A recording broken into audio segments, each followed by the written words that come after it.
ನಾನು ಕಿಸ್ ಕೊಡ್ತಾವನೆ ಅಭಿಗೆ. Welcome back to my another new crazy blog guys. ಇವತ್ತು ಕತೆ ಏನಪ್ಪ ಅಂದರೆ ಕಾಲೇಜಿಗೆ ಈಗ ರೆಡಿ ಆಗಿಬಿಟ್ಟು ಹೋಯ್ತಾ ಇದ್ದೀನಿ. ಫ್ರೆಂಡ್ ಬರ್ತೀನಿ ಇಲ್ಲ ಪಿಕಪ್ ಮಾಡೋಕ್ಕೆ, ಬಂದರೆ ಹೋಗ್ಬೇಕು. ಬನ್ರಿ ನೋಡೋಣ ಎಷ್ಟೊತ್ತಿಗೆ ಬರ್ತಾನೆ, ಕಾಯ್ತಾ ಇದ್ದೀನಿ ಅವಾಗಿಂದ.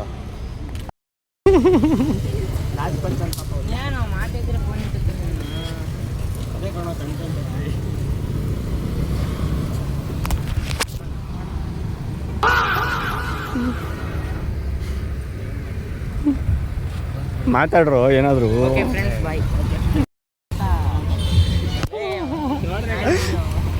ಹೇಳ ಮಚ್ಚಿ ಇಲ್ಲಿ ಏನಂತ ಆಗಿದ್ದೀನಿ. ಡಿಪ್ರೆಷನ್. ಈ ಬಡತವಿಂದ ದೇಶ ಉದ್ಧಾರ ಆಯ್ತದ. ಇಲ್ಲೊಂದು ಸಮಸ್ಯೆ ಖಂಡಿತ ಇದೆ. ನಾನು ಕಿಸ್ ಕೊಡ್ತಾವನೆ ಅಭಿಗೆ.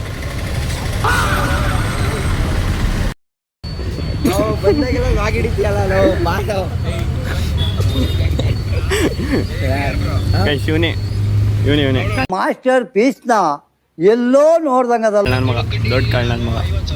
ಆದ್ರೂ